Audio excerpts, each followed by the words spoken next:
खुश रहने का राज समझाने के लिए एक कहानी के माध्यम से बताते हैं, जिसमें एक गांव के साधारण आदमी ने खुशी का असली मतलब समझा। कहानी खुश रहने का रहस्य। बहुत समय पहले एक छोटे से गांव में राम नाम का एक आदमी रहता था।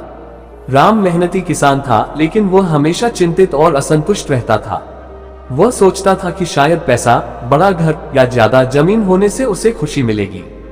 एक दिन राम ने सुना कि पास के पहाड़ों में एक साधु रहता है जिसे खुशी का राज पता है। राम ने तय किया कि वह उस साधु से मिलकर अपने जीवन की परेशानियों का हल पूछेगा। साधु की खोज। राम ने लंबी यात्रा की और कई कठिनाइयों का सामना करते हुए साधु के आश्रम पहुंचा। वहां पहुंचकर उसने देखा कि साधु एक साधारण सी झोपड़ी में रहते हैं और उनका चेहरा सदा मुस्कान से भरा रहता है। राम ने साधु से पूछा, महाराज, मैं हमेशा परेशान रहता हूं, कृपया मुझे खुशी का राज बताएं। साधु मुस्कुराए और बोले, खुशी पाने के लिए तुम्हें 3 परीक्षण देने होंगे। यदि तुम इन्हें सफलतापूर्वक पूरा कर सको तो तुम्हें खुशी का रहस्य समझ में आ जाएगा। पहला परीक्षण, कृतज्ञता का अभ्यास। साधु ने राम को एक चावल का दाना दिया और कहा, इस चावल के दाने को संभाल कर रखो और एक दिन में 10 लोगों को धन्यवाद कहो। राम को यह अजीब लगा, लेकिन उसने निर्देश मान लिया। वह गांव में गया और हर उस व्यक्ति को धन्यवाद कहने लगा जिसने कभी उसकी मदद की थी। धीरे धीरे उसने महसूस किया कि उसके अंदर एक अलग सी शांति और प्रसन्नता का अनुभव हो रहा है। दूसरा परीक्षण, वर्तमान में जीना। साधु ने उसे दूसरे दिन एक छोटा सा दीपक दिया और कहा, इस दीपक को जलते हुए रखना और पूरे दिन इस बात पर ध्यान देना कि तुम अपने समय का सही उपयोग कर रहे हो या नहीं। राम ने पाया कि जब वह वर्तमान में रहकर अपने काम पर ध्यान देता है तो उसकी परेशानियां कम हो जाती हैं। वह भविष्य की चिंता और बीते समय के पछतावे को भूलकर हर पल का आनंद लेने लगा। तीसरा परीक्षण, दूसरों की मदद करना। आखिरी दिन साधु ने राम को एक खाली कटोरा दिया और कहा, इस कटोरे को भरकर किसी भूखे को खिलाओ। राम ने गांव में जाकर लोगों से भोजन मांगकर कटोरा भरा और उसे एक गरीब बच्चे को खिला दिया। जब उसने उस बच्चे के चेहरे पर मुस्कान देखी तो उसके दिल को अद्भुत संतोष मिला। खुशी का रहस्य। राम तीनों परीक्षणों को पूरा करने के बाद साधु के पास वापस आया।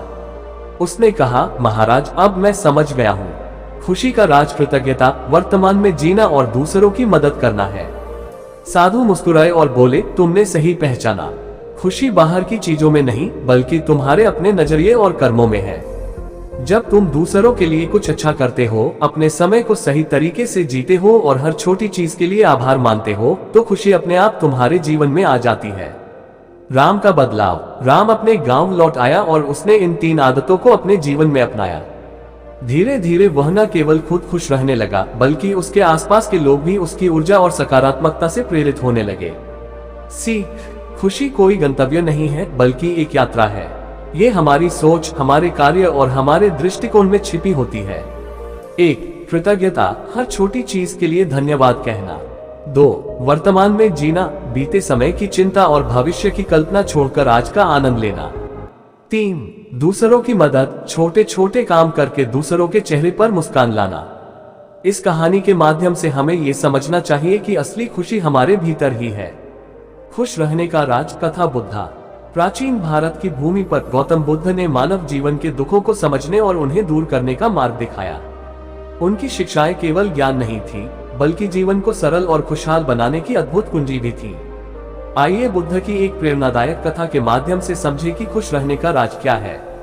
कथा, एक क्रोधित व्यक्ति और बुद्ध। गौतम बुद्ध अपने शिष्यों के साथ एक गांव में पहुंचे। गांव के लोग बुद्ध के ज्ञान और करुणा के बारे में सुन चुके थे, लेकिन उनमें से एक व्यक्ति को बुद्ध से बहुत विरोध था।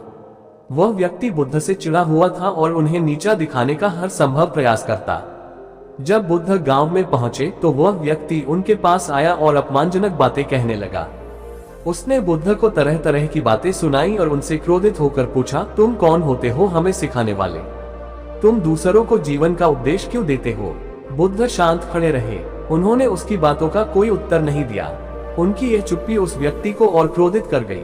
वह व्यक्ति घंटों तक गुस्से में चिल्लाता रहा, लेकिन बुद्ध के चेहरे पर केवल एक शांत मुस्कान थी। अंततः जब वह थक गया तो बुद्ध ने धीमे स्वर में पूछा, यदि कोई व्यक्ति तुम्हें एक उपहार दे और तुम उसे स्वीकार न करो तो वह उपहार किसके पास रहेगा? वह व्यक्ति चौंक गया। उसने जवाब दिया, यदि मैं उपहार स्वीकार नहीं करता तो वह उपहार देने वाले के पास ही रहेगा। बुद्ध ने मुस्कुराते हुए कहा, ठीक वैसा ही यहाँ हुआ।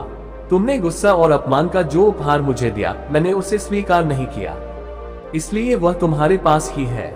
इस उत्तर ने उस व्यक्ति को गहरी सोच में डाल दिया। उसने महसूस किया कि उसका गुस्सा और द्वेष उसी को नुकसान पहुंचा रहे थे, न कि बुद्ध को। वह व्यक्ति बुद्ध के चरणों में गिर पड़ा और उनसे क्षमा मांगी। कथा का संदेश। बुद्ध की इस कहानी से हमें ये समझ में आता है कि खुश रहने का राज भीतर की शांति में है। हमारा क्रोध, द्वेष और नकारात्मकता हमें ही नुकसान पहुंचाते हैं। यदि हम इन भावनाओं को त्याग दें और क्षमा, करुणा और संतोष को अपनाएं, तो हम सच्ची खुशी पा सकते हैं। खुश रहने के लिए बुद्ध के उपदेश। गौतम बुद्ध ने दुख और खुशी के रहस्यों को समझने के लिए 4 आर्य सत्यों और अष्टांगिक मार्ग का परिचय दिया। आइए इन्हें विस्तार से समझें। 1. 4 आर्य सत्य, 4 नोबल ट्रूथ्स। 1. दुख। दुखा जीवन में दुख अपरिहार्य है। जन्म, बुढ़ापा, बीमारी और मृत्यु सब दुख का हिस्सा है। 2. दुख का कारण समुदाय। हमारे दुखों का मुख्य कारण तृष्णा, अत्यधिक इच्छाएं है। 3. दुख का अंत। निरोधा, तृष्णा का त्याग करके दुखों का अंत किया जा सकता है। 4. दुख को समाप्त करने का मार्ग। मैगा अष्टांगिक मार्ग का पालन करके हम दुखों से मुक्ति पा सकते हैं। 2. अष्टांगिक मार्ग, 8 फोल्ड पाथ। यह मार्ग हमें जीवन को सही दिशा में ले जाने का तरीका सिखाता है। इसमें शामिल है 1. सम्यक दृष्टि, राइट व्यू, सही दृष्टिकोण अपनाना और चीजों को यथार्थ रूप में देखना। 2. सम्यक संकल्प, राइट इंटेंशन, नफरत, द्वेष और हिंसा से दूर रहना। 3. सम्यक वाणी, राइट स्पीच, हमेशा सत्य बोलना और दूसरों को चोट पहुंचाने से बचना। 4. सम्यक कर्म, राइट एक्शन, नैतिक और सदाचारी कर्म करना। 5. सम्यक आजीविका, राइट लाइवलीहुड, ऐसा काम करना जिससे किसी को नुकसान न हो। 6. सम्यक प्रयास, राइट एफर्ट, बुरी आदतों और नकारात्मकता को दूर करने की कोशिश करना। 7. सम्यक स्मृति, राइट माइंडफुलनेस, अपने विचारों और कार्यों के प्रति जागरूक रहना। 8. सम्यक ध्यान, राइट कंसंट्रेशन, ध्यान के माध्यम से मन को शांत और एकाग्र करना। खुश रहने का विज्ञान। बुद्ध का मार्गदर्शन केवल आध्यात्मिक नहीं बल्कि मानसिक स्वास्थ्य के लिए भी अत्यधिक प्रासंगिक है। आज के वैज्ञानिक भी इस बात की पुष्टि करते हैं कि ध्यान और सकारात्मक दृष्टिकोण से तनाव और चिंता को कम किया जा सकता है। ध्यान का महत्व। बुद्ध का ध्यान मेडिटेशन सिखाता है कि हम अपने विचारों और भावनाओं को कैसे नियंत्रित कर सकते हैं। जब हम ध्यान करते हैं तो हम अपने अंदर के शोर को शांत करते हैं और सच्ची शांति का अनुभव करते हैं। आभार और संतोष। बुद्ध ने सिखाया कि जो हमारे पास है उसमें संतोष पाना खुशी की कुंजी है। हमारी असंतुष्टि और इच्छाएं ही हमारे दुख का कारण है। करुणा और दूसरों की मदद। दूसरों के प्रति करुणा और सेवा भाव रखने से हमारा जीवन अर्थपूर्ण बनता है। जब हम दूसरों की खुशी का कारण बनते हैं तो हमें भीतर से आनंद की अनुभूति होती है।